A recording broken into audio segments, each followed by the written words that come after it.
Hey, what's going on, movie lovers? I'm Jeff.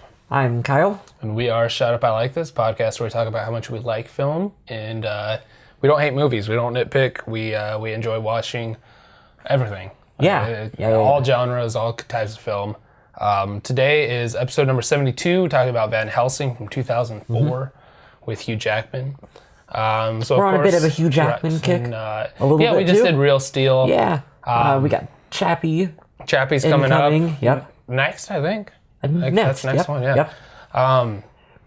So I've already watched it. Yeah. I still need to again. It's been a while. Oh, it's so good. It holds up incredibly well. I saw it when it came out. Yeah. So it's been, 3 years, 4 years? Yeah, a couple years back. Van Helsing, 2004. Rotten Tomatoes scores right off the bat, of course. Critic scores 24%. Yikes. Super low. But the audience score rebounds really good. It's at 57%. Nice. I dig it. So the shot way up.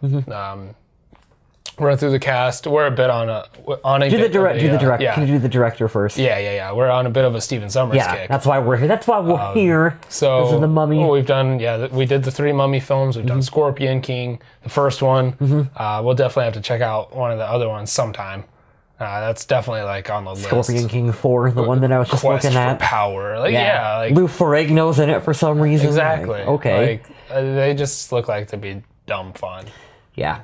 This is we ought to tweet at Stephen Sommers and tell him that we're working through your whole career. We really like you. Next, we just need G.I. Joe and I don't know. I'd do something else. I would do G.I. Joe. Yeah, I liked the first one. Yeah, I like G.I. Joe. Stephen Sommers, director and writer, he wrote and directed it. Dedicated the movie to his father. Oh, really? Did you see that in the end credits? No, I turned it off. Yeah, it pops up where it's written and directed by him, and it's in dedication to my dad. Oh, really? I'm like, oh, that's sweet. Maybe, that's cool. Trivia before we get to trivia. Yeah. I didn't even know that because I as soon as it's a long movie, so as soon as the credits popped up, I was like, let's move on. Yeah. So Stephen Sommers, he same thing with The Mummy. He wrote, directed it, the first Scorpion King, and now he's doing a lot more producing. He's like the Quentin Tarantino of movies that are great for FX. Yeah. He's the Tarantino of straight to DVDs. Yeah. Yeah. Yep. But I like that's with all the Scorpion King stuff. But I like this first little rush of films that he did. That I do too. He was trying to connect everything to start this dark universe, and this did make money, but not enough to warrant their planned sequels and everything. So we can talk more about that a little later on. It's difficult. They've tried numerous times with these Universal properties to, we're going to reboot them, we're going to make them action-oriented, we're going to make them gritty, we're going to do a dark universe. They tried it with Van Helsing, and it just never... no one's cracked it. They can't crack that formula. Well, but I mean, at the same time, like with The Mummy and this, and this kind of tone that he has, that's why we wanted to watch Van Helsing. It wasn't strictly because Stephen Sommers. It was a little bit, but I mean, right? But it was more of the feeling with The Mummy. Like it's got everything. It's horror. It's action. It's adventure. It's comedy. Yeah. It's everything. It's over the top and kind of dumb, but that's okay because I like movies that are over the top and dumb. Exactly. Yeah. It combines everything, and you get that same kind of feeling. Maybe not with the charismatic Brendan Fraser. Maybe not with the chemistry quite so much, but you had big name actors. You had the same world, the same little feeling. Action, adventure, horror. It had all of it. Yep. And it just, I don't know if audiences were just, it fit with The Mummy, maybe not so much with this, and people, I don't know if people fell off board. Yeah, I think a little bit. What was going on, but. Little diminishing returns, I think. I don't know, just in general, I think it's difficult to take these old Universal properties and try to... We're going to throw them all together and do a big universe thing with them. Like, I just don't... You can do them singly. Like, the first Mummy film I thought was great. Yeah. Obviously, we did a podcast about it. I think when you're trying to mix and mash them together is when you start to run into problems. Because characters are just tonally different. Yeah. From Dracula and Frankenstein and stuff. And it makes it... it's just tough for them. Even back in the day when they were going strong, back in the 30s and 40s, you look at the downfall of the original Universal characters is when they started to cross over. Yeah. And all of a sudden, it's fucking Laurel and Hardy meets the Wolfman and shit. And people are like, what? And that's when, like, the original run of Universal, like, those monsters, like, those movies ended at that point. Right. So it's interesting to see that... It's very Scooby-Doo-esque. Yeah, the same problems they had way back then, now trying to franchise them together years later, they're still having kind of the same problems with. Right. Yeah, it's interesting because ever since, I mean, cinematic universes have been going on forever. Everybody wants to credit the MCU. Fine. Been going on. Wait, Kevin Smith had his own universe before that, so let's not get too crazy. Tarantino. Like it's a very familiar concept. It's nothing new. Now people want to apply this formula to it, and it doesn't work like that. It's putting in Easter eggs and combining things, and so a line here matches a line there. It's connecting these in a way that's not like, here we all are. It's different how MCU does it compared to other directors and filmmakers and stuff. Right, and Cloverfield is another. I love the Cloverfield. It's sit in the same. I mean, with paradox, parallel universes. Right, with the paradox, it kind of explained all of it. But that's not everything has to follow this MCU formula that everybody's looking at as like, oh, the master plan. Like that worked for them, and it's working for them. Kevin Smith's thing worked for him. Tarantino's thing works for him. Throwing in red apple cigarettes and doing all this other stuff. You can't just apply that formula to everything. It doesn't work. Yeah. I got really excited in like the 2013, 14, 15 with Wolfman with Anthony Hopkins and Del Toro, Benicio Del Toro. Dracula Untold. I've not seen that one. Right, like I was so excited to see all these. I Frankenstein, and I have them. And I don't know. I don't know if could be awesome. I don't know. I have no idea. They're just difficult characters to try to translate. I think. Well, you say that, but then you look at Shape of Water that came out, and I know that Black Lagoon. Yeah, I know that's not Universal, but that was clearly inspired by Creature from Black Lagoon. Like that's also Del Toro, an amazing writer-director who can take anything and make it fabulous. I forgot where I was going with that a little bit, but so you can make them work. It's just you have to have someone who's very passionate about the characters and wanting to do something with it. And there are times where, like, I don't know, I haven't seen it, but I'll shit all over I Frankenstein. I don't know if anyone cared to the level of what they cared in Shape of Water that they did when they made I Frankenstein, and that's why no one really gives a shit about that movie, even if it's good. I don't know, I haven't seen it. I have it, and I like Aaron Eckhart, I like everything, but it's just like, that's Aaron Eckhart in a Frankenstein movie. And it wasn't even like, he was just kind of stitched together. It wasn't even like it was like different pieces of him. So I don't know. I don't know what's going on with that. And obviously nothing now. Yeah, because they tried with the Dark Universe. Remember, they brought the panel out with, and then, was it Johnny Depp and all these other actors that we're coming along with all these movies. And then the Tom Cruise Mummy movie did shit. Still haven't watched it. Yeah, I probably won't. I don't know, it could be good, but I'm just not interested in it. Yeah. And then that kind of killed, like, all of their plans. Was that supposed to be, like, their Iron Man? That was their Iron Man. That Tom Cruise Mummy film was like, this is the kickoff to our dark universe. We got Tom Cruise, we got a big star. We're going to go forward, and I forget what it was like a Comic-Con or something, where you can find the photos online, where they brought the whole big panel of people out, where they're like... Johnny Depp be? I don't remember. Invisible Man? I don't remember. We got Johnny Depp, one of the biggest stars in the world. He's invisible. You're right. It probably wasn't the Invisible Man, but like, they brought all these actors out. Dr. Jekyll would be good. Yeah, there you go. But he's not. See, that's the thing, though. Dr. Jekyll, Mr. Hyde, it's not a universal monster. It's a different story. It's a completely like with Invisible Man. He was in the Universal Monsters, but was he? I don't think so, because those are like... he was. Were they? He was. The first Invisible Man was like somewhere in the 1930s. Right. When it came out. Because there was a crossover with like Invisible Man meets the Wolf Man or something back in the day. But Dr. Jekyll, Mr. Hyde isn't Universal Monster. See, I don't remember 100%. And I don't know why. One. Like, it was weird in the beginning of this because they just, like, League of Extraordinary Gentlemen took those literary characters, combined up, and it was like they're different than Universal Monsters, but then they took Mr. Hyde out of that and put it over here, and it was like, what are you doing with Mr. Hyde? I wonder, I'm just going to speculate, I wonder if it's some kind of, like, public domain-ish I think it kind of thing where they're like, hey, we're doing all these monsters anyway, people recognize Dr. Jekyll and Mr. Hyde, we want to have Van Helsing kill someone that we're not going to use for the rest of our franchise. They kill them off. Yeah So I kind of follow it. I always wondered though, because I'd get Van Helsing and League of Extraordinary Gentlemen, those wires cross in my mind about the same year when I think about these movies, and I think it's because Dr. Jekyll and Mr. Hyde is in both films. Arguably better in League. Not arguably, is better.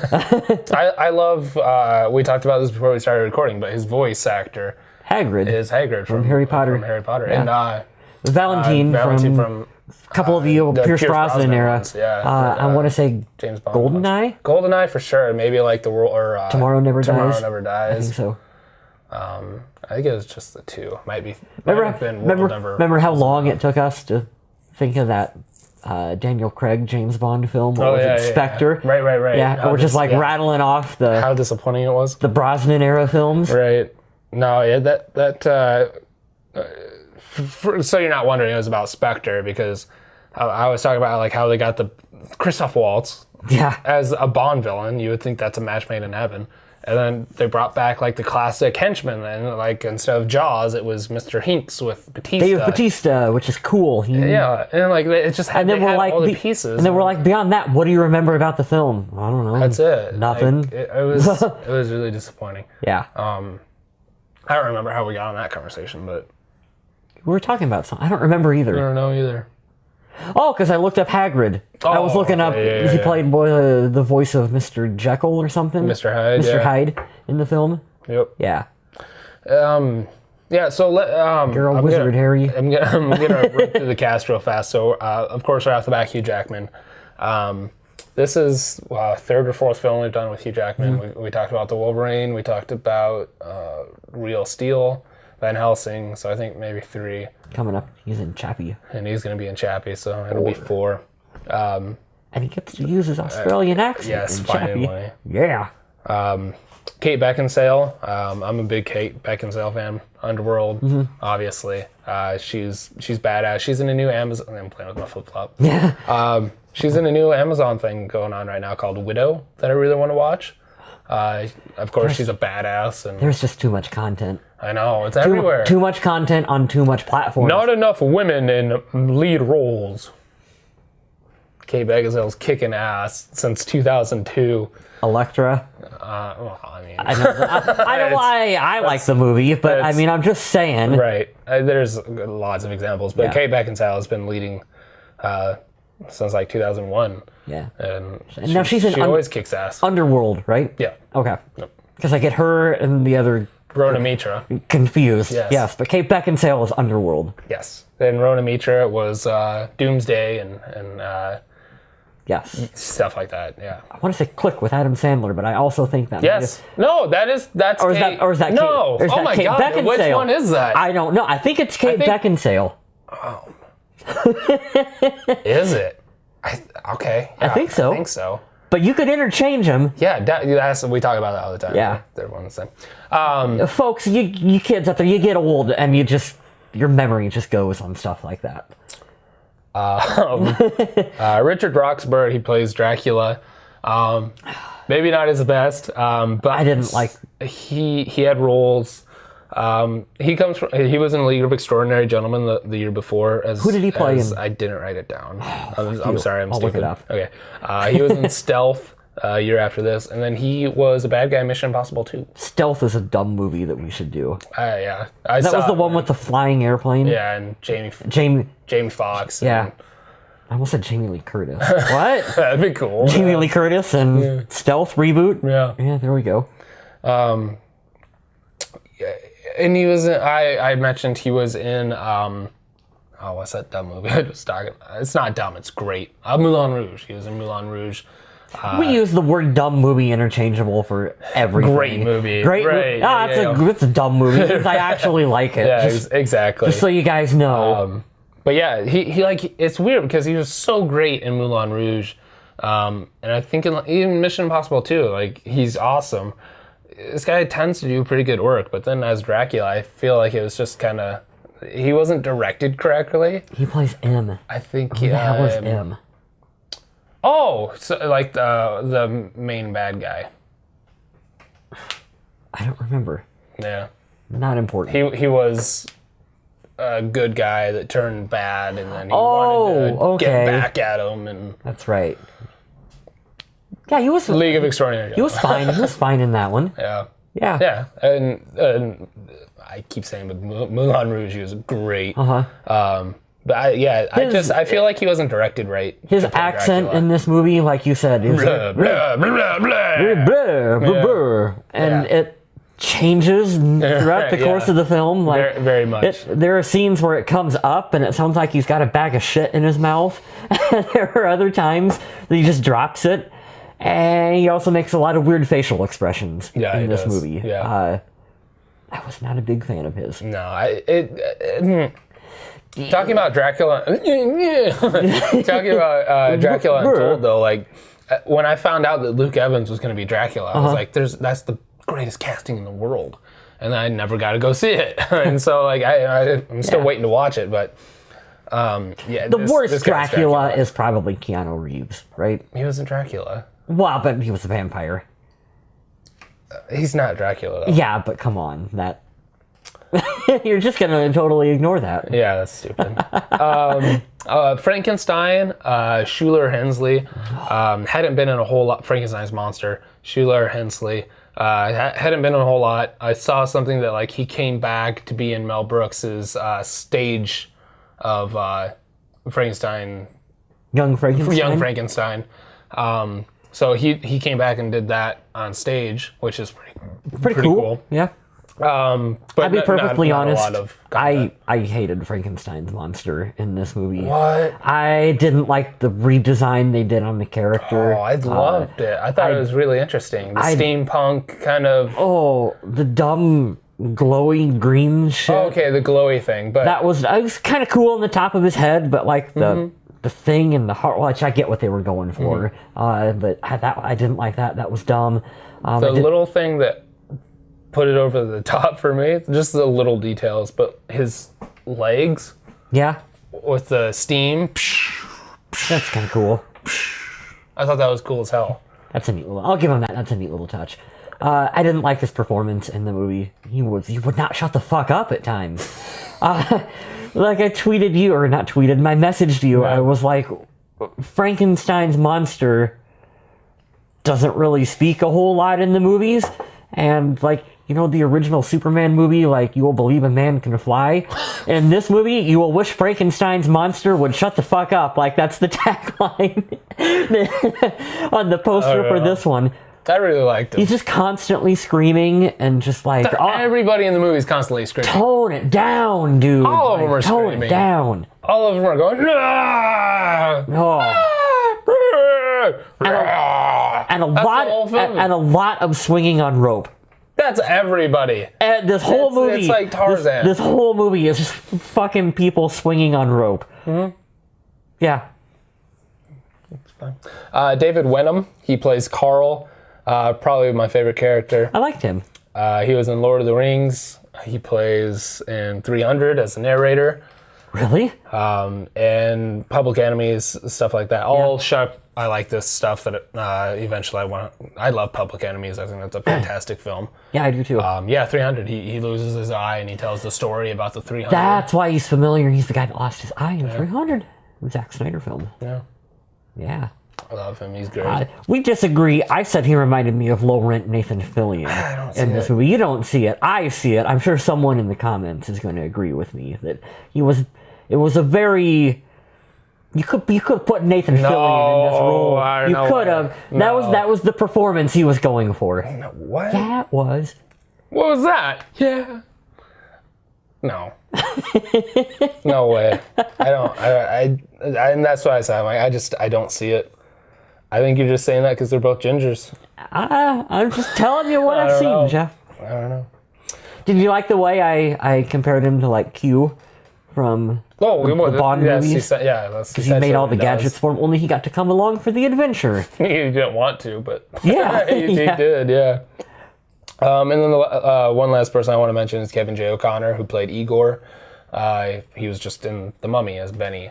Yeah. So they got him in prosthetics, so he doesn't really look like himself. Yeah. But as soon as he talks, you're like, I know who that is. Yeah. He's very noticeable. Yeah. He's good. He's good in this kind of stuff. I like him as the lanky kind of henchman, lackey kind of guy. Igor, yeah. You like him, but you don't like Carl? I like Carl. Oh, okay. I like Carl. He just reminded me of low-rent Nathan Fillion. Oh, I see. He was fine. I thought he was one of the better parts of the film. Fine. He was awesome. Yeah. Yeah. So that's the main cast I wrote down.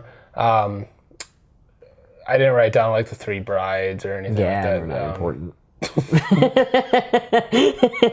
Won't be getting their autographs at no Comic-Con. So first thing right off the bat that I want to say is I do enjoy this movie. I think it's fun and stupid, and it's got that same vibe that I mentioned from Mummy. It's just kind of adventurous and over the top.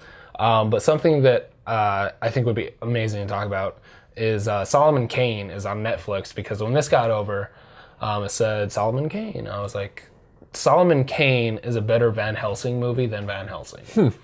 It's fantastic. It's the what's his name? He's the bad guy in Resident Evil, the first film. He turns into the creature at the end, and then he's in Knight's Tale as the king. Can't I remember his name? But he's fantastic. Solomon Kane's a great film. He's essentially Van Helsing, and he has to fight against the devil and stuff like that. A lot of mysticism and cool stuff. Sounds cool. There's also apparently a Van Helsing TV series. Yeah. Yeah. With a girl. 2 or 3 seasons in. With a girl. Yeah. Van Helsing. Sure. Topical. Yeah, okay, so there's Downvote. There's a Van Helsing series on Netflix. I think it originated on Sci-Fi. Because I saw something about it. Yeah. Sci-Fi. Van Helsing's now a woman. Sure. And I think they explain it off as some descendant of Van Helsing and whatnot, but just not interested. Yeah. It should be called Van Helsing's great granddaughter or something. Van Helsing. Yeah. I don't know. I just don't have any interest in watching it. Too much content. That's what I come down to. Like, it could be good. It could be great. What time do I have to watch a Van Helsing TV series? Got more important things to do, like watch this movie. Way to sidestep that topic. Yeah. No. I don't have any interest. But Solomon Kane that's a perfect genre like this. Yeah. I think you'd enjoy it. We should add that to the list. And I thought it was interesting that Dr. Jekyll, Mr. Hyde was killed off right away, right at the beginning of the film. I don't know why they included him, and then I don't know why they killed him off so quickly. Just to set up that Van Helsing fucking kills people. Yeah, I guess. Yeah, that's Van Helsing, you murderer! I don't know. There's a lot of weird things that I don't understand about this movie. You mentioned earlier the swinging. Why is there so much swinging? And it doesn't follow. They're in Transylvania, not the jungle. Yeah, and I mean they'll be swinging and they'll go down under the bridge, I know but then they ended up higher than when they started. I know the part you're talking about. It doesn't make any sense, and it's all over. Physics be damned when you're jumping a horse-drawn carriage over a bridge. Like Dukes of Hazzard. Like, that's not... Yeah. That's not how any of this works. Yeah. But, I mean... You just kind of have to have a switch that you go off position. That's the thing, too. Like, with a lot of these films, it's a lot of otherworldly kind of things going on, and we just kind of let it slide because there are other things that we like about it. In Van Helsing, there's a lot that I like about it. I want to get into it, but there's other stuff that's just like... What? Why? Oh, he has a Batman grapple gun now? Yeah. What? Yeah. Why are we... There was a Batman grapple gun. Why are we doing this? Grapple guns have forever been ruined for me. Someone did a parody video, those Batman parody videos on YouTube. Right. You know the one I'm talking about? Yeah. He shoots the grapple gun up and they don't go. Right. And she has to like keep lying. Keep lying about her weight. Like, come on, that's ruined any future grapple gun scenes. Oh, that guy's hilarious, though. He's got his own show. Yeah. What the hell is it? Pete something. I don't know. Yeah, I really like him. But, okay, so I want to get into stuff that I like about this film. And, like the black and white opening? Yeah. So, we're coming up on half an hour already. So, I'm going to pause it, come right back, and then we'll start off and we'll get into it. Okay. All right, so go ahead, start off with the opening. I thought it was really cool, too. I loved the opening of the film. I was actually thinking I would be on board for like a black and white remake, retelling of these Universal movies. Like that. There's your formula it'd be for how to retell these. Like, do that. Do fucking gothic castles in black and white. And that'd be really cool. Lots of practical effects, but enhance it digitally and shit. Like, that's really neat. So the beginning of the film is essentially a retelling of the ending of the original Frankenstein movie, only with Dracula added to it. That, to me, is cool. Yeah. Like, that's a great idea for how to go about doing it. I really liked it. I really liked the... kind of the different spin that they put on it. Like I said, with Dracula being the financier behind... Interesting. Yeah, behind Frankenstein, was it Victor? Victor. Victor Frankenstein. I thought that was cool. And it's cool seeing, them go to the windmill that burns, because that's a really famous shot from the ending of the first movie. Like, we're going to go back and we're going to see that again, only there's... his brides were off in the distance and stuff. Like, that was an awesome opening to this film. It's a great homage. Yeah. It's a great way to open up a film, and it's kind of saying, like, that we're going to do a lot of cool throwbacks. We're going to stick to this kind of material, and it's going to, after that, though, it kind of veers off and says, oh, no, that was just a little teaser. Yeah, I wanted more of that in the film. I thought for sure... because I'd kind of forgotten, I hadn't watched this for a while, but I kind of thought that there'd be more like cutbacks and stuff throughout the film, and it'd go black and white and show something, but it was just the opening. Yep. And I thought that was a real bummer. I think that they had a fantastic idea in a couple of different things. The way that they shot it, the black and white, made it look really great. It really contrasted everything. And then adding in, they had an interesting story with Frankenstein and adding in Dracula, and adding in, like, he needs to use him for his intelligence and science and stuff. And that was an interesting concept that they could have played with more. But after that opening credits, it was just kind of like, we got Hugh Jackman. And then it's like, we're going to switch. To be fair, I get, but missed opportunity a little bit. Just like I didn't understand the eggs and the vampire baby bats and the eggs, and so they needed to use Frankenstein as like a car battery. Yeah, so... What? Can you explain that to me a little bit? So the whole concept, though loose, is that Victor Frankenstein developed this ability to bring life to the dead. Right. Dracula constantly states that he is dead. I'm dead. I'm dead already. Blah, blah, blah, blah, blah, I'm dead. And so when he and his wives conceive and have all these Godzilla egg babies in New York, they're born dead. And so that's the whole concept of using Victor Frankenstein's science is he can bring back dead to life. And so his babies are born dead. He wants to bring them So that's to life. why he funded Frankenstein to bring the monster back. You cared about my work. I do. Yeah. Yeah. That's cool. It's a cool concept. I think it's very that interesting. core concept is great. It kind of got lost a little bit. Yeah, they were very like, much. we'll have a horse jump a ravine instead. Like, okay. Another thing that I like is going off of that concept, but I like they do, like the cool throwback in the beginning. Like they keep a lot of this lore and cool story.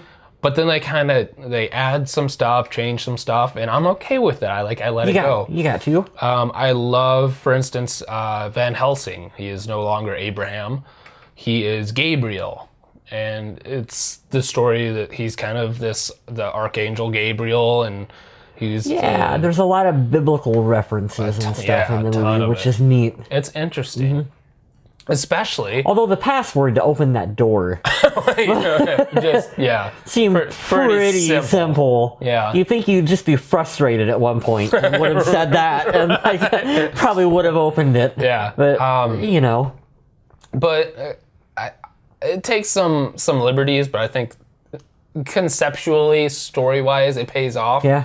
I think our main issues with it is it just kind of gets overclouded with all these other, like, we're going to have big action sequences and we're going to have a carriage race against a werewolf. Yeah. It takes this great concept and storyline and kind of overclouds it with the stereotypical Hollywood Michael Bay's itself. Right. And yes.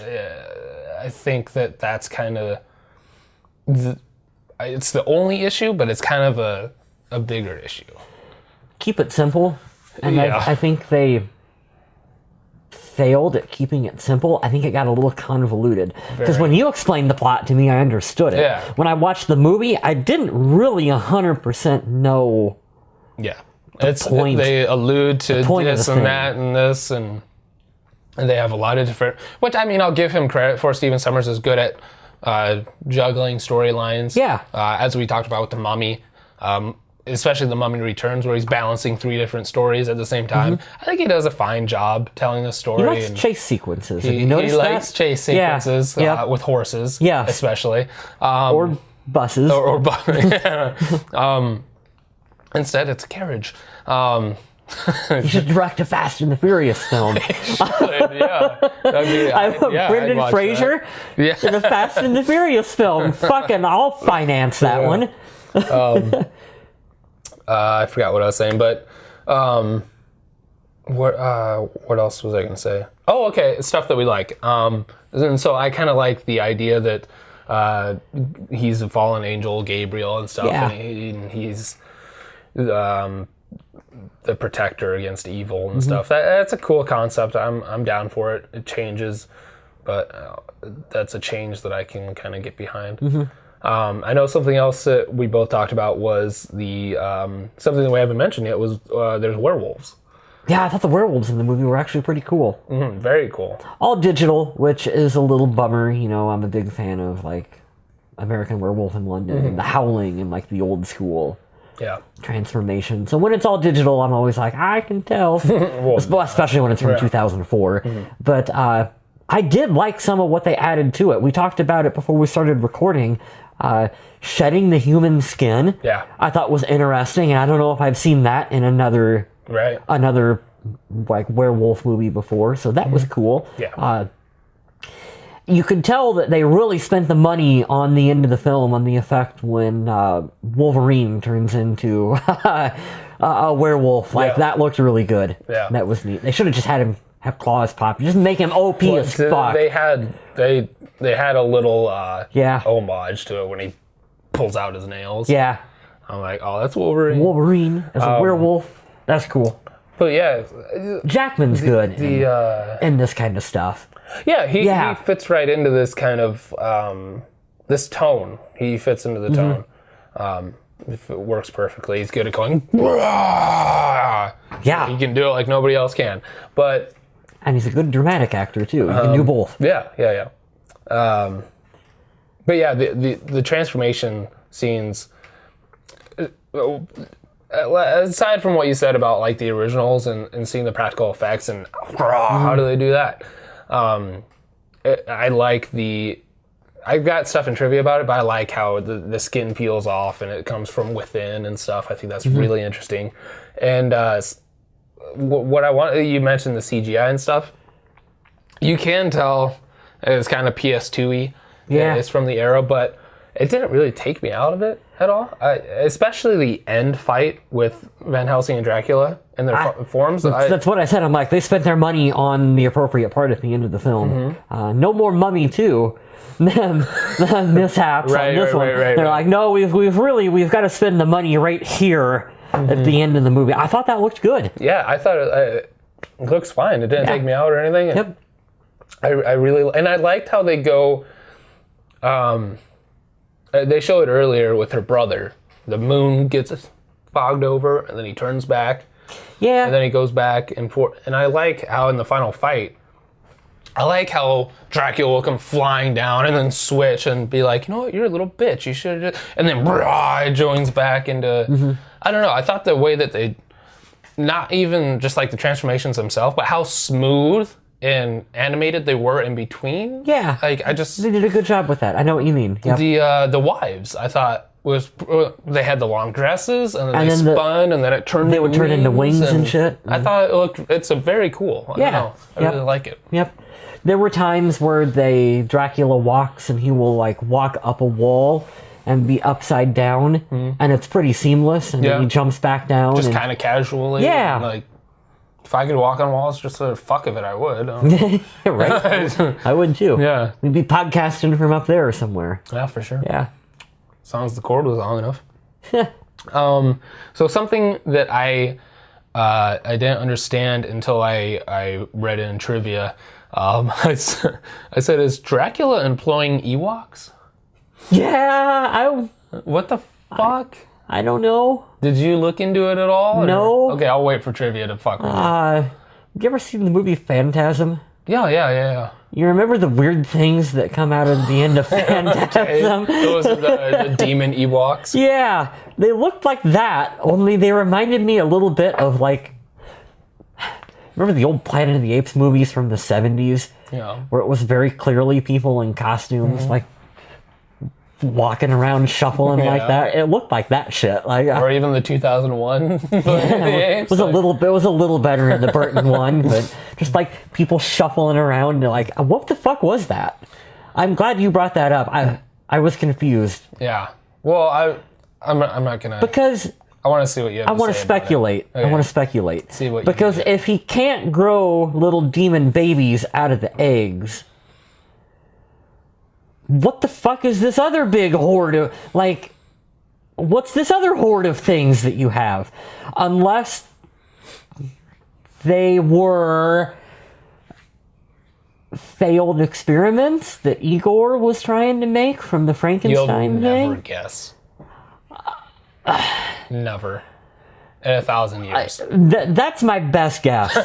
It's either that or the thing from Phantasm. I mean, I don't know. What is it? You have to just tell me what it is. Okay, well, I would have assumed, I thought they were Igor's or Dr. Frankenstein's failed attempts or something. Yeah. Or like disformed vampire babies or something. That's what I would have guessed. So let me skip ahead right here. Give me just a moment to find it. Where is... Okay. Dracula's henchmen, the little fuckers. The Dwerger, or Dwerger. Okay. Dwerger, are dwarves from German folklore. Okay. I don't know. I think it's interesting. It makes me want to look up like little Dwerger tales to tell my kids. Yeah. but they're from like German folklore. I don't know why they are That's interesting. mixed in with like Dracula and stuff, or why who was on set and was like, this is a good idea. yeah. Have you guys ever heard of Dwargers? You got something? Nothing? Now it's just looking really quick. Phantasm. Yeah. How are they spelled? D-W... E-R-G-E-R, I think. Dwarger. I like the way Van Helsing... Dwargy. Dwarguy. It's like... it pops right up on it. Oh, man. A foul-smelling dwarf who comes from the earth, a relative of the troll. The skin is the color of earth, their bodies are always dirty, their hair stingy. And Van Helsing, they're wrapped with tourniquets and they wear goggles. They are masters of crushing and smashing and love to break things. They're little Hulks. They come from a world of darkness and pressure. And then Dracula makes them his bitch. So, I have many questions. Go ahead. But none of them have answers. That's kind of cool. Why was that not really explained in the film? Yeah, they're just thrown in. Are we just led to assume that because he's been around for 400 years or whatever, that he just has access to this? What's in it for the Dwargans? Where did they come from? Yeah, what's in it for the Dwargans? Are they slaves? They're his Oompa Loompas. They are. Yeah. They are. They definitely are. They're emo Oompa Loompas. Their backstories never. Well, no. Oompa Loompas come from an island and running out of whatever, and Willy Wonka brings them back and feeds them. He enslaves them in his factory. Feeds them and gives them shelter. If that's slavery, my children are slaves. You didn't import your children from another country. You made them. But they were just suffering there. Because they were like running out of resources or something. Have you seen the video? You've seen the movie Snowpiercer? With Captain America? Captain America? And yeah, I saw her. The one on the train, right? Yeah, the one on the train. Yeah, I've seen that, yeah. Have you seen the theory that connects that movie to Willy Wonka? No. Oh my god, when we get done recording, I'm going to make you watch that. Okay. It is 100% a sequel to Willy Wonka. A sequel? Yeah-huh. Yeah-huh. Okay. It takes place after... After he goes up in his magic elevator, it just turns to shit. No, the guy who runs the train is Charlie. Grown up as an adult. I'll watch the video and it will make sense. So what? The factory went to shit, so he started driving a train? Yeah, I get it. And there's way more. Maybe he has two jobs. There's way more. Maybe you can't support yourself in a chocolate factory. There's way more to it than that. Why do you think the train, they use the little kids, and the kids are the only ones that can fit inside the train because it was designed for Oompa Loompas? This is ridiculous. You have to watch it, Jeff. It's really good. It's ridiculous. I'm gonna make you watch it when we're done recording. That's fine. Let's get back to Van Helsing. Yeah, we're gonna watch it upstairs though. It's cold down here. So I'm glad we talked about the Dwarguy.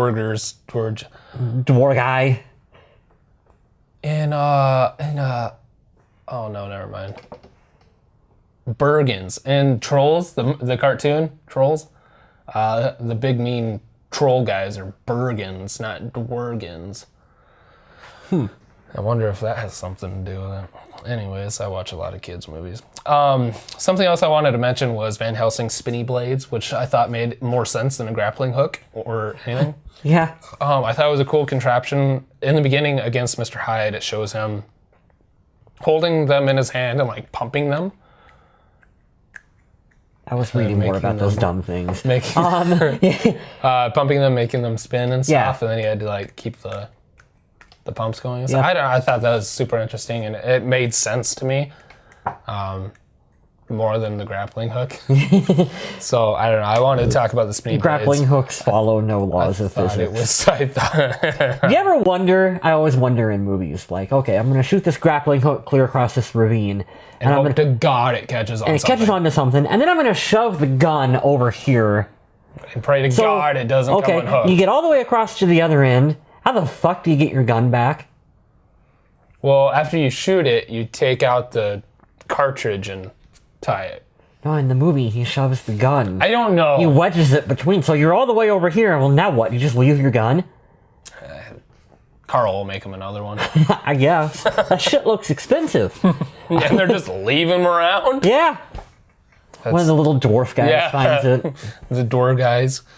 Oh my gosh. Well, I'm glad we found out more about them. I'm glad that they came from the earth and they're Dracula's bitches now. He's got them. Why does he need the... I don't get why he needs both. What? The little dwarf people and the egg creatures. Because those are his babies. He wants his species to live on. He can make more vampires. But they're not his. There's a difference. Come on. There's a difference between being turned. Yeah. And there's a difference between being born a vampire. I could adopt a kid. It's not my kid. But these are like from dusk till dawn looking vampire things. Presumably. Yeah, that is strange. How? Yeah. Why is every vampire different? Why is... I get that he's different. He's the original vampire. Yeah. But why are his wives like spinny... But the babies are just like little bats? Do they grow up and then they're like, I'm a human? Many, many questions that we I'm a real boy! that we do not have answers to. I don't know. That's interesting. Yeah, I don't know. Another thing I want to talk about real quick is I talked about how they kind of changed some stuff. They made, I'm not pointing at anything, I'm just going like that. They made Van Helsing a angel and stuff like that. Mm-hmm. Fine, whatever. I kind of like the Dracula lore that they did. He's the original, the crosses. OG. He can he's the OG vampire, so he can kind of take all that shit. And the only way to kill him is with a werewolf, which I thought was really interesting. Yeah. And it's kind of that... Trying to connect the mythologies of the characters together. And I didn't think that it was cool. There's a point where Kate Beckinsale was like, we've been hunting this sumbitch for 400 years. You don't think we've tried fucking silver bullets and shit, you dumbass? She didn't say it like that. Right. But then he's like, well, that would have been useful like 4 hours ago, bitch. You could have told me that shit. Yeah. Fuck you. Yeah, I almost died. You couldn't have told me that? Really? Yeah. But no, I like our version of the dialogue. Yeah, right. We should transcribe movies like that. Yeah, what it really is. Yeah. So like when Alfred is talking to Batman, he goes, so maybe when you go and you'll meet a woman, and so, in translation, could be a little bitch. Right. Tangerines the size of grapefruits. That's not what he was talking about. He was talking about rubies. God damn. So I like the Dracula lore. I like that only a werewolf can kill him. I like the idea that he's found the cure for cancer and he keeps it to himself in case he gets infected. And I like how Dracula get cancer? What? Could Dracula get cancer? No, because the cells divide and regenerate so much. But that's what I like about how they talk about the werewolves is like say the werewolf venom. I thought that was kind of interesting. And it's a curse. If you're a werewolf, you're cursed, but then they kind of add it, and it's a curse, but it comes along with this venom, and if you get... The curse was kind of cool. Yeah, exactly. A little bit. Makes a little bit more sense now that it's a venom, not just a curse. It's not so woohoo-y. Woo. I like that. And I talked about CGI, especially the final fight scene looks good. I got no complaints. I wrote Stephen Sommers likes big faces in the sky. Yeah, he does, don't he? Every movie has one. Mummy has the dust one. Mummy Returns has the water one. Van Helsing has the clown one. Does the third one have?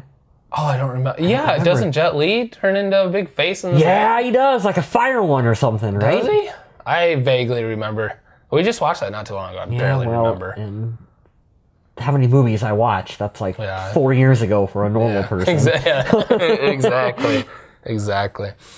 So, do you have a favorite scene? Well, I like the beginning in black and white, but we talked about that a lot. I kind of liked the, I guess I'll call it the masquerade ball sequence. Just because I thought that was cool. I liked the costumes and some of the set work I thought was interesting. You just want to go to a I really want to go to a masquerade ball is what I'm saying, Chef. No, I thought that was a visually interesting... There's nothing in your cup, is there? I thought that was a visually interesting scene. I just have to get some Shut Up, I Like This sponsored soda. Yeah, it's Jolt Cola. Continue. You want to go to a masquerade ball? Yes, I want to go to a masquerade ball. No, I thought that was a cool sequence. Again, lots of swinging on rope.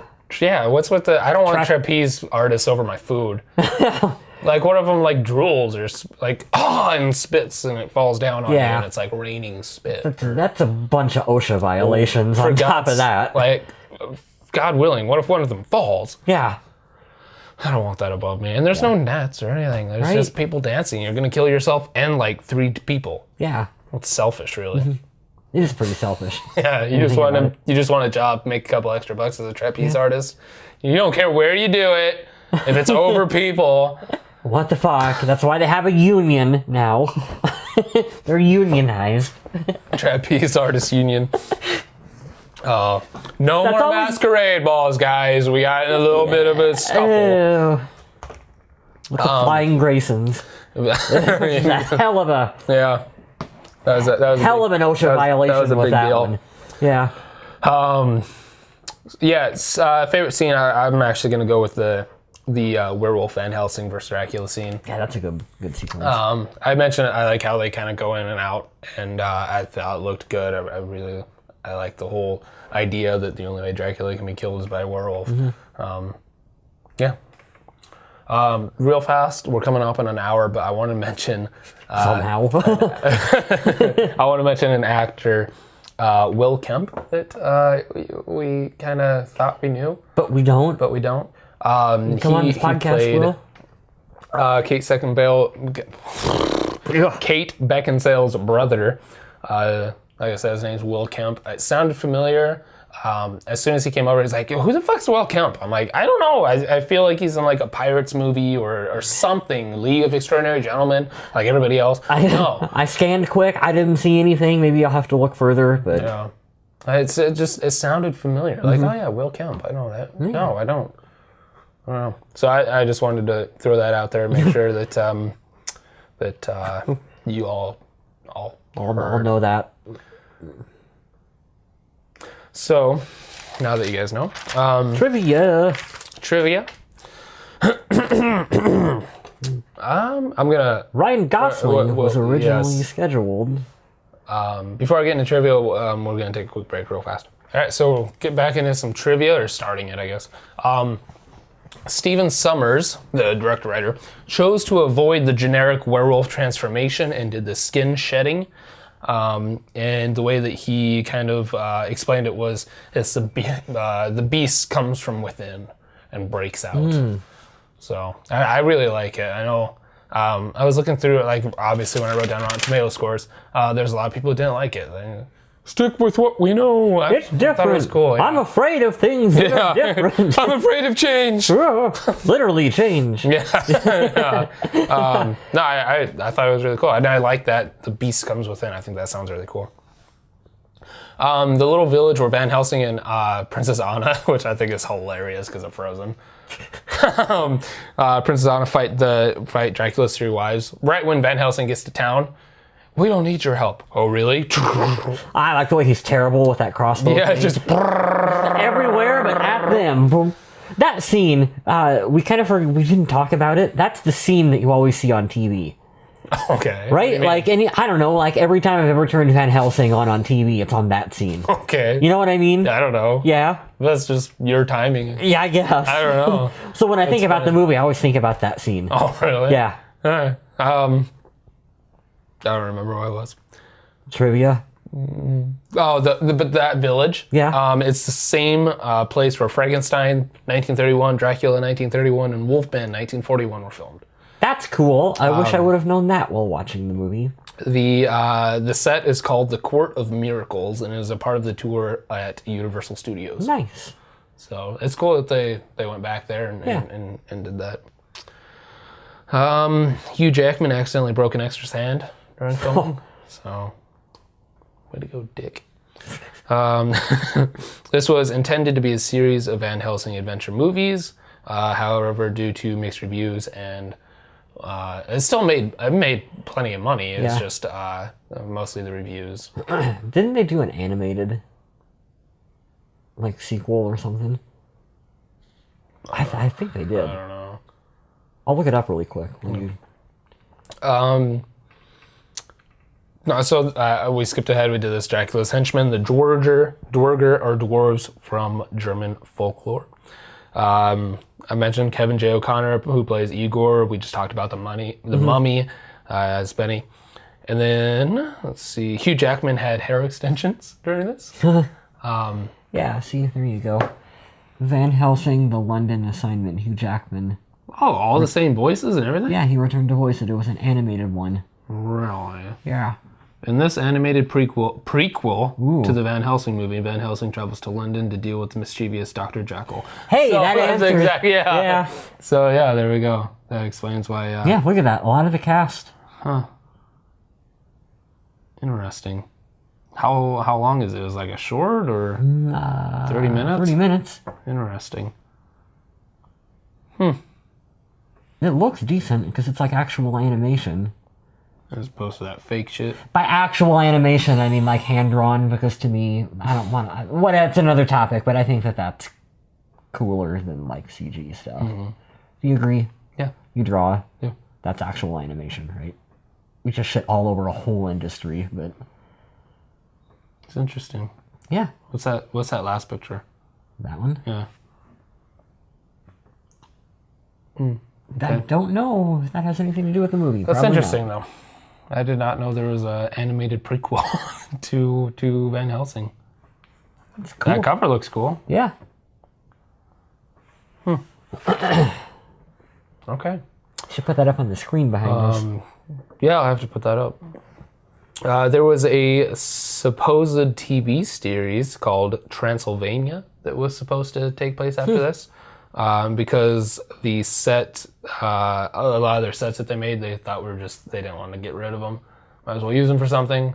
We'll do a mini-series called Transylvania, and Hugh Jackman will make guest appearances. No. And all this other stuff as Gabriel. And It'll be in every cool. 6th episode. Yeah, so it'll be cool. Yeah. But it never, the effects, makeup, costume, all that stuff was way expensive. too much. Yeah. So it didn't put it on Netflix through.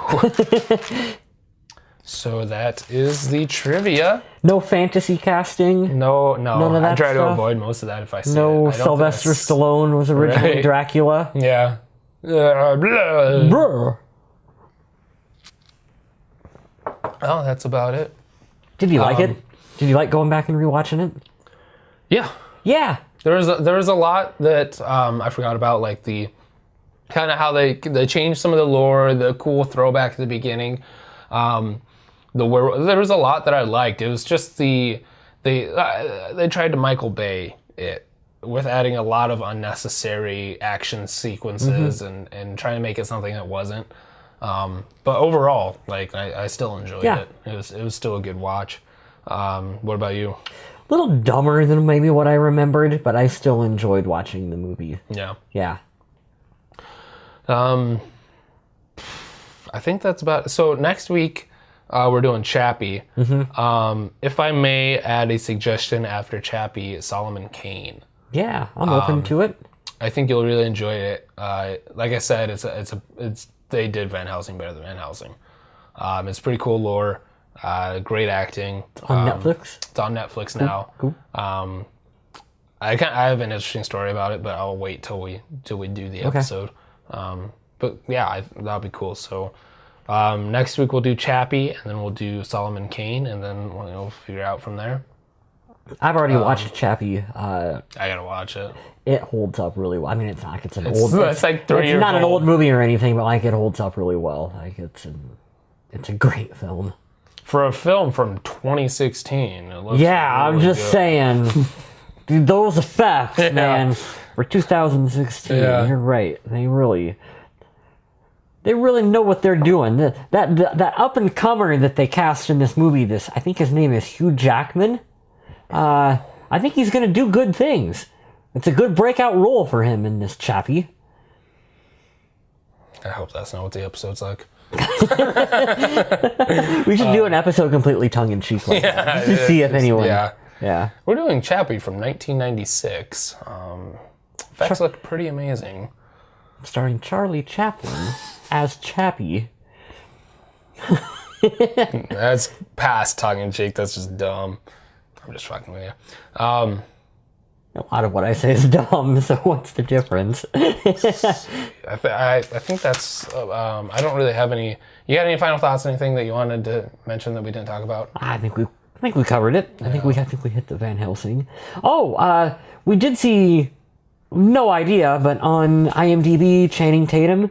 Oh yeah, we're gonna mention that. Who knows?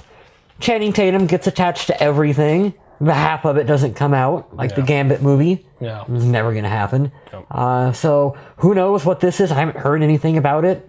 Well, what is it? You didn't say what it was. Van Helsing. Yeah. I've like a new Van Helsing. Like a new Van Helsing with Channing Tatum. Yeah, I don't like Van Helsing. He's good. Yeah, he's fine. But I don't mind him. I don't know. When you watch Solomon Kane, yeah, you'll want that guy for Van Helsing. Okay. I'm excited for the Solomon Grundy movie that we're gonna be watching. It's one of those that you're just like, oh, it's all right. I got nothing to do tonight. Watch it on Netflix, and then you're like, this what is really a fucking good. gem. Yeah, it's a cool little gem. That's what I thought about Harry Brown. Yeah. When we watched that one. What the fuck is Harry Brown? Harry Brown. This movie is great. It's a great film. Yeah. No one I know knows about Harry Brown. Oh, right. Yeah. I'm excited to rewatch Chappie. I think the last time I watched it was like when it came out. You'll dig it. So, I just remember Ninja and... They're so good. They're so good in this movie. I remember him like, I'm going to teach you how to be cool when they walk real cool and shit. I'm like, that's cool. Hold the gun like that, Chad. Be cool when you fire it. Right. That's pretty much all I remember. Oh. I remember Die Antwoord. The movie pulls at your fucking heart, too. Like, you don't think you're going to get emotionally attached to this robot, but you do. Is Dev Patel the programmer guy that creates them or whatever? I'd have to look up. I don't remember. Okay. All right.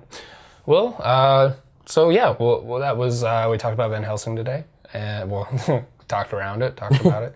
So yeah, next week we'll do Chappie, and then we'll do Solomon Kane, and iRobot.